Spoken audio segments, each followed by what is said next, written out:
The grand ballroom of the National Urban Policy Conference buzzed with anticipation. Hundreds of community leaders, policy experts, and elected officials had gathered for the annual forum focused on revitalizing America's urban centers. Representative Jasmine Crockett had just delivered a comprehensive address outlining her vision for economic revitalization in underserved communities, a blueprint that integrated infrastructure investment, educational opportunity, and entrepreneurial support. As Crockett concluded to warm applause, all eyes turned to the next scheduled speaker, Representative Maxine Waters, the legendary 86-year-old congresswoman whose 5 decades of public service had made her an iconic figure in American politics. Known for her direct style and fierce advocacy, Waters had mentored generations of leaders through her long career. What happened next left the entire hall in a moment of electric anticipation. Instead of beginning with her prepared remarks, Waters stood at the podium gazing thoughtfully at Crockett, who had taken her seat at the front table. The room grew quiet as Waters deliberately set aside her notes. "Before I address the topics on our agenda today," Waters began, her voice carrying clearly through the hall, "I need to acknowledge what we've just witnessed. In my 50 years of public service, I have rarely encountered a vision for our community's future that so brilliantly balances pragmatic solutions with moral clarity and courageous imagination." The sincerity in her voice was unmistakable. This wasn't political courtesy, but genuine recognition from one of America's most respected leaders to a rising voice shaping a new generation's approach to long-standing challenges. What followed would transform an ordinary conference into a milestone moment that would soon inspire Americans across the country. Before we continue this remarkable story, please take a moment to like this video and subscribe to our channel for more content that celebrates moments when leadership transcends the usual political narratives to focus on genuine solutions for America's communities. To understand why this moment between Representatives Waters and Crockett resonated so deeply with the audience and soon with Americans nationwide, it's important to appreciate the unique journeys and perspectives these two leaders brought to that conference stage. Maxine Waters had built her remarkable career on unwavering advocacy for economic justice and community empowerment. Growing up in St. Louis in a poor family as one of 13 children, she had worked in factories and as an assistant teacher before entering politics. This first-hand experience with economic hardship informed her lifelong commitment to creating opportunity in underserved communities. First elected to Congress in 1990 after serving in the California State Assembly, Waters had become known for her direct approach to confronting systemic inequities. As the senior member and former chair of the House Financial Services Committee, she had shaped policies addressing banking practices, housing accessibility, and community investment for decades. Those who knew Waters beyond her public persona spoke of qualities often missed in media coverage. A former staffer noted, "Behind her fierce advocacy is a meticulous mind for policy details and a genuine concern for how abstract economic systems affect real people's daily lives." Community leaders in her district described how she maintained deep connections with neighborhoods others had written off, listening carefully to residents' experiences and translating their concerns into concrete policy initiatives. In recent years, Waters had increasingly focused on mentoring the next generation of leaders, recognizing that long-standing challenges required fresh perspectives alongside experienced guidance. Though steadfast in her core principles, she had demonstrated remarkable openness to new approaches that honored the same underlying values of equity and opportunity. Jasmine Crockett brought a different generational perspective but similar core commitments to the conference stage. Before entering politics, she had built her career as an economic development attorney, working with community organizations and small businesses in underserved areas. This experience gave her an unusual perspective on the intersection of policy, finance, and community needs. Elected to Congress after serving in state government, Crockett had quickly distinguished herself through her substantive approach to economic policy. Unlike many junior representatives who focus primarily on media visibility, she had immersed herself in the complex details of financial regulations, infrastructure financing, and workforce development programs that could transform economic opportunity in struggling communities. A colleague who had worked with Crockett on economic legislation observed, "What makes Representative Crockett unique is her ability to connect technical policy mechanisms to the lived experiences of community members." She translates complex economic systems into concrete solutions that address people's daily challenges. The Urban Policy Conference that brought Waters and Crockett together focused on developing comprehensive approaches to revitalizing communities that had experienced decades of disinvestment. Unlike many political events centered on abstract ideological positions, this gathering emphasized practical solutions and cross-generational collaboration. We'd love to hear in the comments section if you've ever witnessed a moment where experienced leadership recognized and elevated emerging voices rather than feeling threatened by them. These examples of generational bridge building remind us that progress often happens when wisdom and experience combine with fresh energy and new perspectives. The atmosphere before Crockett's address reflected the serious purpose of the gathering. Community leaders shared stories from neighborhoods working to rebuild economic foundations. Policy experts presented research on effective revitalization strategies. Elected officials discussed legislative approaches to supporting community-driven development. What no one anticipated was that this thoughtfully planned conference would produce a moment of intergenerational connection and shared vision that would soon inspire communities across America. The conference session had begun with presentations on traditional approaches to urban economic development, tax incentives for business relocation, infrastructure projects, workforce training programs. While valuable, these familiar strategies had produced mixed results over decades, sometimes creating isolated improvements without transforming overall community prosperity. When Representative Crockett took the stage, those familiar with her work noticed subtle differences in her approach that immediately distinguished her presentation. Rather than beginning with policy mechanisms or funding proposals, she started with a fundamental reframing of how communities generate and sustain economic vitality. For too long, she began, we've approached economic development in underserved communities through a deficit lens, identifying what's missing and trying to import solutions from outside. What I've witnessed in communities across America suggests a different starting point, recognizing the assets, knowledge, and potential already present in these neighborhoods and building development strategies around strengthening those existing foundations. From this opening, Crockett moved into a methodical presentation that integrated three distinct elements into a comprehensive vision for community revitalization. First, she outlined an asset-based approach to community investment that centered local knowledge and leadership.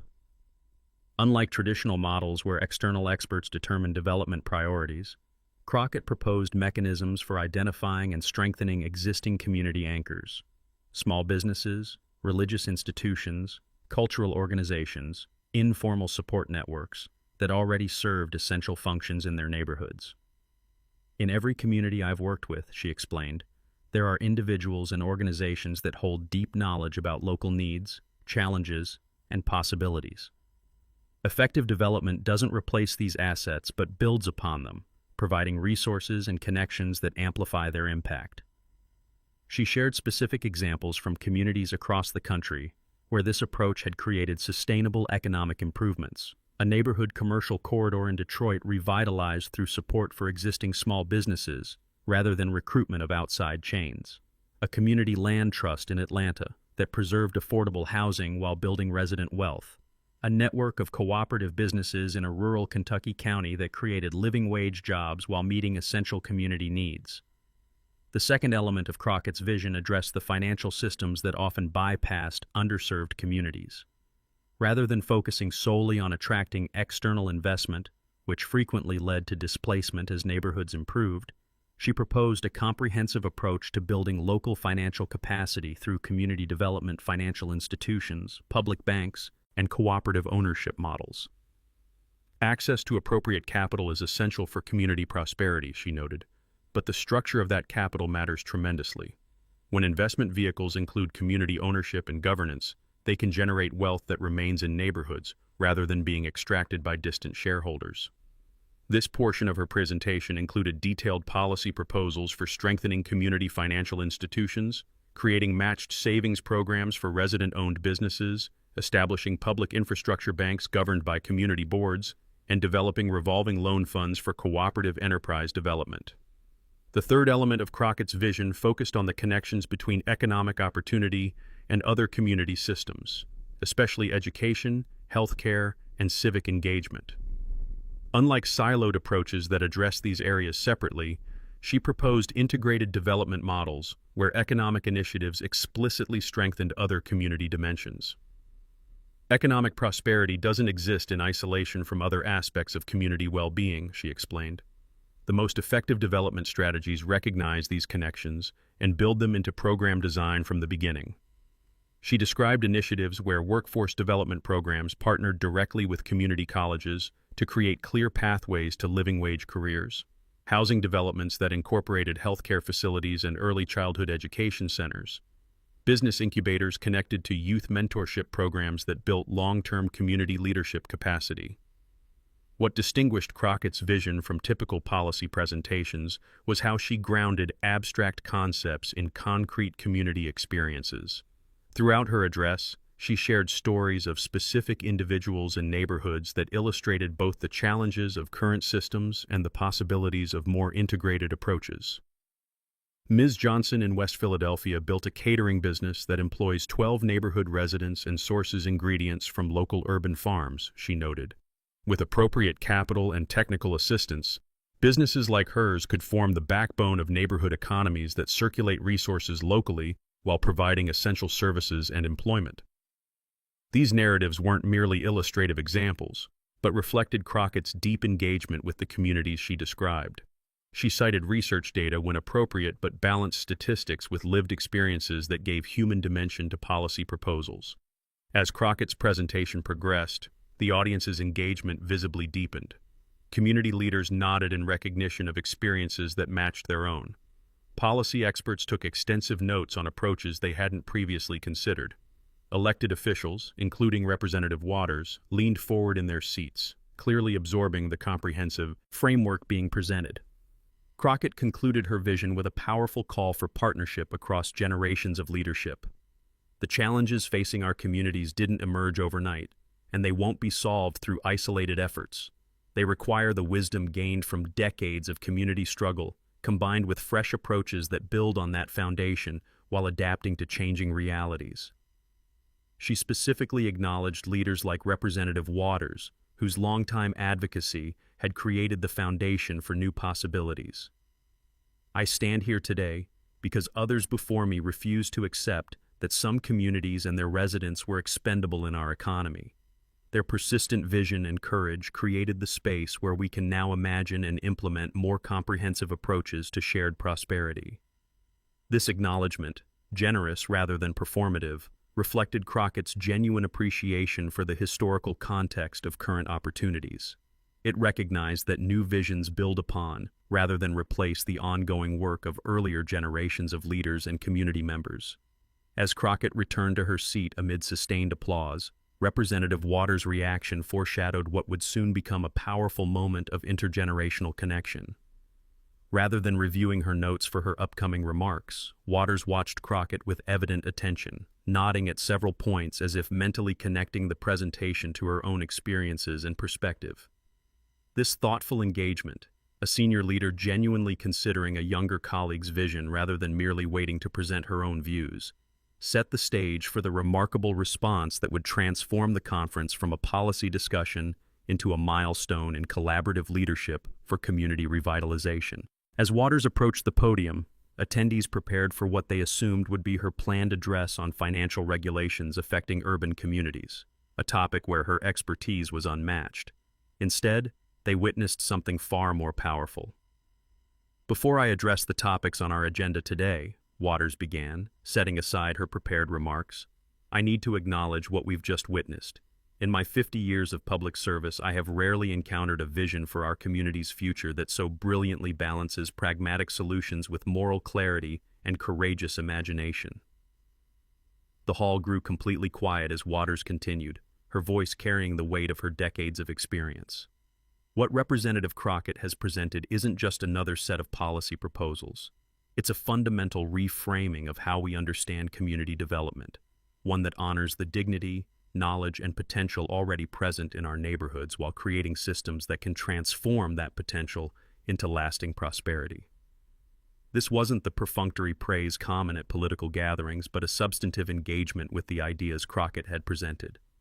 Waters proceeded to connect Crockett's vision to the historical context of community economic development, adding depth and perspective that only someone with her experience could provide.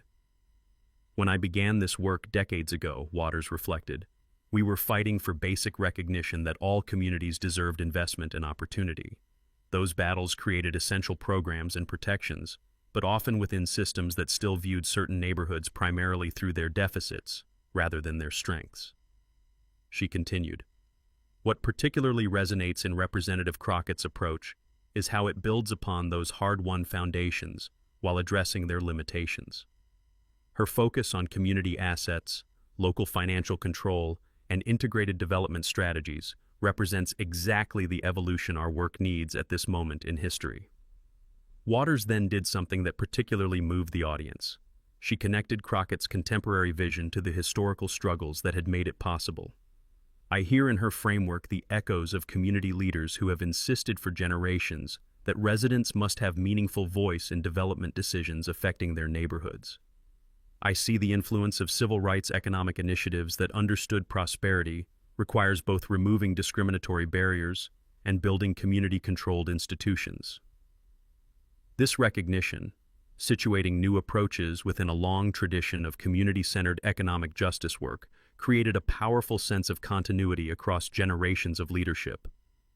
Rather than positioning Crockett's ideas as a replacement for earlier approaches, Waters framed them as an evolution that honored and extended that ongoing work. Waters then addressed Crockett directly, turning toward where she sat. Representative Crockett, your vision gives me profound hope.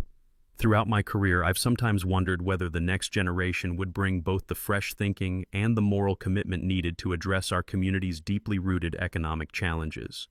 Your work today confirms that the struggle continues in capable hands. This direct acknowledgement, from a legendary figure to a rising leader, created an electric moment in the hall. It wasn't merely personal recognition, but an affirmation of shared purpose across generations that visibly moved many attendees. Waters continued by highlighting specific elements of Crockett's presentation that she found particularly significant. Your emphasis on financial structures that build community wealth rather than extracting resources is especially crucial. As someone who has spent decades confronting predatory financial practices in our neighborhoods, I recognize the transformative potential of the community-controlled capital mechanisms you've outlined.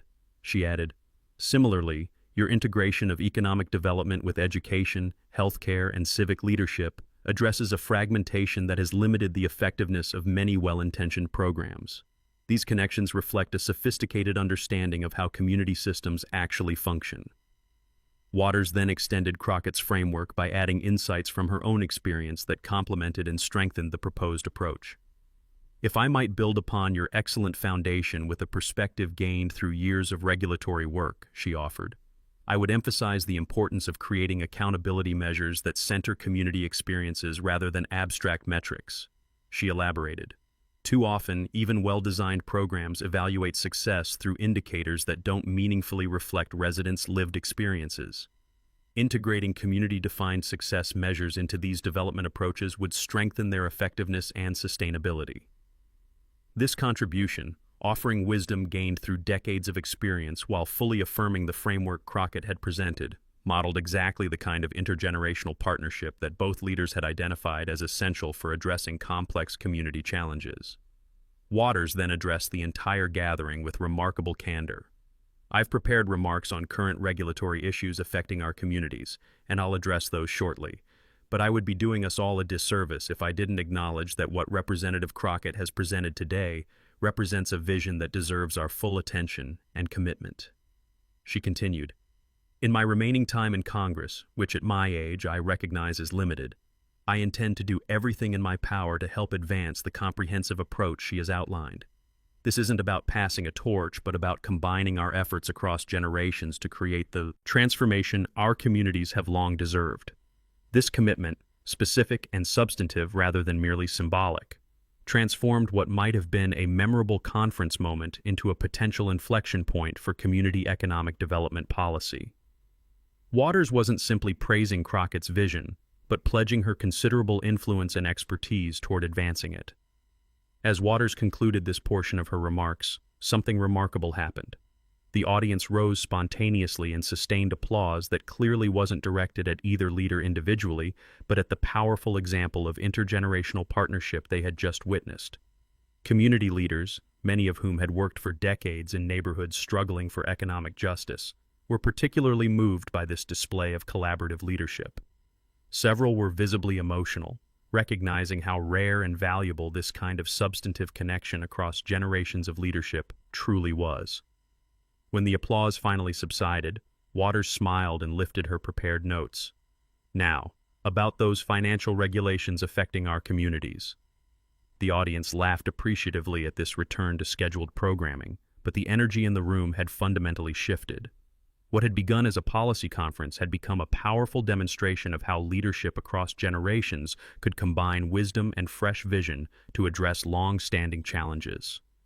What neither Waters nor Crockett could have anticipated was how quickly word of their exchange would spread beyond that conference hall, inspiring communities across America with a model of collaborative leadership focused on substantive solutions rather than political positioning.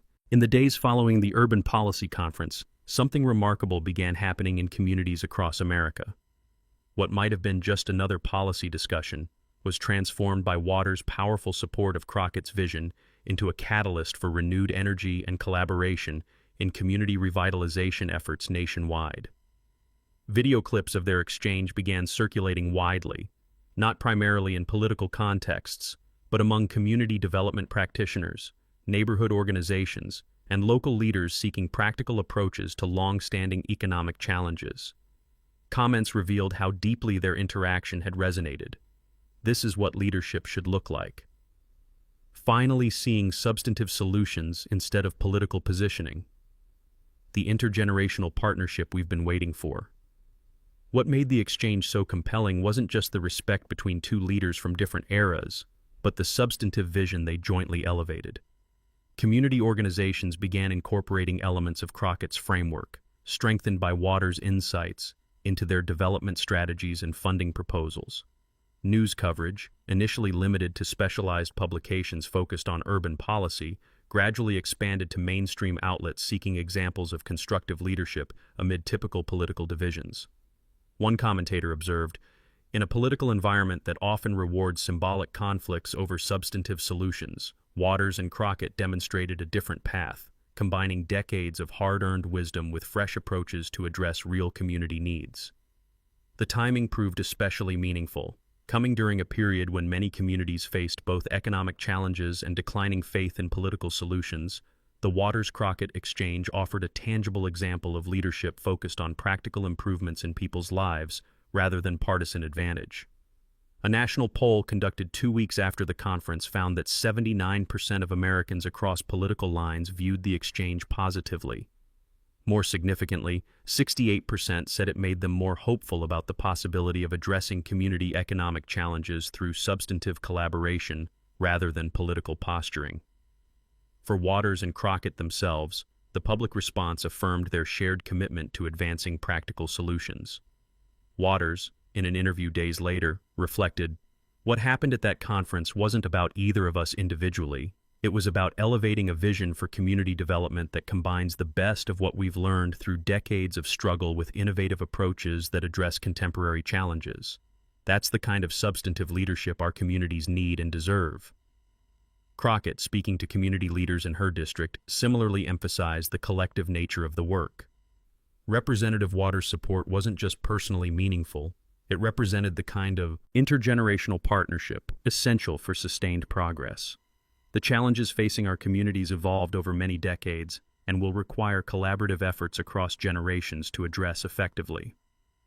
The most immediate impact came in how community organizations began approaching their development work. A network of community development corporations reported that the framework Waters and Crockett had elevated provided a valuable structure for integrating previously separate initiatives into more comprehensive approaches. "We've been working on affordable housing, small business development, and workforce training as separate programs," explained the director of a neighborhood development organization in Chicago. The vision Waters and Crockett presented helped us see how these elements could be integrated into a more coherent strategy for building community wealth and well-being. Financial institutions focused on community investment also responded to the vision the two leaders had presented.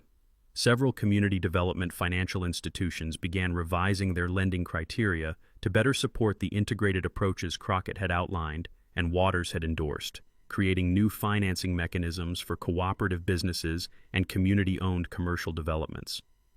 For years, we've struggled to find funding models that truly support community-centered development, noted the CEO of a regional community loan fund. The framework these leaders articulated provides both the conceptual foundation and practical approaches we've been seeking.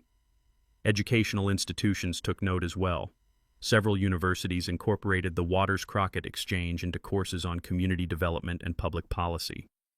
A leading urban planning school created a new certificate program explicitly based on the integrated approach the two representatives had presented, combining traditional planning methodologies with community asset mapping and resident-led development strategies. Neither Waters nor Crockett changed their fundamental priorities in the aftermath of their exchange. Waters continued her focus on financial regulations and community protection, while Crockett maintained her emphasis on integrated development approaches. What changed was how they collaborated across their different experiences and perspectives to advance shared goals. 6 months after the conference, Waters and Crockett co-hosted a series of community economic development forums in cities across the country. Unlike typical political events, these gatherings brought together local leaders, financial institutions, policy experts, and residents to develop place-based strategies aligned with the framework they had presented. What Representative Waters and I are demonstrating isn't revolutionary, Crockett told participants at a forum in Atlanta. It's simply a recognition that effective community development requires both the wisdom gained through decades of effort and fresh approaches adapted to current realities. Neither alone is sufficient for the challenges our communities face. Waters nodded in agreement. Throughout history, progress in community economic justice has never been achieved through isolated efforts or single approaches. It has always required partnerships that connect different generations, sectors, and perspectives around a shared commitment to community prosperity and well-being. The forum series concluded with both representatives announcing the creation of the Community Prosperity Initiative, designed to support implementation of integrated development approaches in underserved neighborhoods nationwide. With funding from both public sources and private foundations impressed by their collaborative leadership, the initiative provided technical assistance, capacity-building resources, and implementation grants to community organizations adopting the comprehensive framework. In one neighborhood in Baltimore, the local Community Development Corporation used these resources to transform its approach to commercial revitalization. Rather than focusing narrowly on attracting outside businesses to vacant storefronts, they developed a comprehensive strategy that supported existing informal entrepreneurs in establishing formal businesses, created a community-owned commercial space with below-market rents for local enterprises, and established a revolving loan fund governed by neighborhood residents. The Waters-Crockett framework helped us see commercial development not as an isolated economic intervention, but as part of an integrated approach to community well-being, explained the organization's director. Now, our commercial strategy explicitly connects to workforce development, affordable housing preservation, and youth leadership development in ways that strengthen the entire neighborhood ecosystem. A year after their initial exchange, both Waters and Crockett were featured in a special report examining how their collaborative approach had influenced community development practices nationwide. Waters reflected, "What gives me the greatest satisfaction isn't any specific policy victory, but seeing how our partnership has inspired more integrated approaches in communities across the country." Representative Crockett's vision, combined with lessons from our decades of struggle, has created possibilities that neither perspective alone could have achieved. Crockett shared a similar assessment. Representative Waters' willingness to elevate and strengthen emerging approaches, rather than defending traditional models, has been transformative. Her support demonstrated that progress doesn't require choosing between honoring past efforts and embracing new possibilities. It requires connecting them in ways that build on hard-won foundations while adapting to changing realities. Perhaps the most telling indicator of impact came from community members themselves. At a neighborhood planning meeting in Detroit, a longtime resident observed, "For years we've seen development approaches come and go, often without meaningful input from those of us who live here. The framework these leaders presented finally gives us language and structures for the kind of community-centered development we've always known we needed." A small business owner in rural Georgia similarly noted, "What matters isn't that two politicians agreed on something.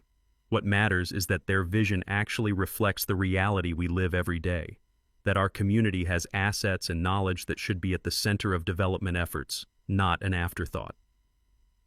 The story of Waters' support for Crockett's vision serves as a powerful reminder that progress on complex community challenges requires leadership that transcends both generational divisions and political posturing.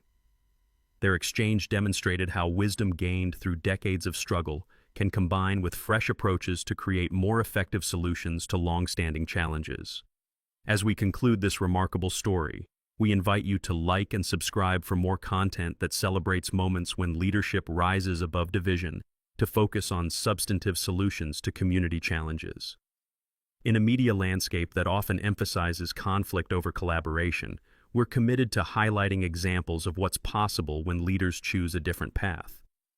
America's community economic challenges remain significant, and approaches to addressing them will continue to evolve. But the Waters-Crockett partnership reminds us that effective responses to these challenges emerge when experienced wisdom and fresh vision combine around a shared commitment to community prosperity and well-being. In your own community, consider how you might apply the lessons from this powerful example.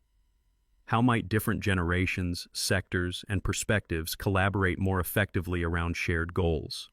The future of our communities may well depend on our ability to build the kind of substantive partnerships across differences that Waters and Crockett so powerfully demonstrated.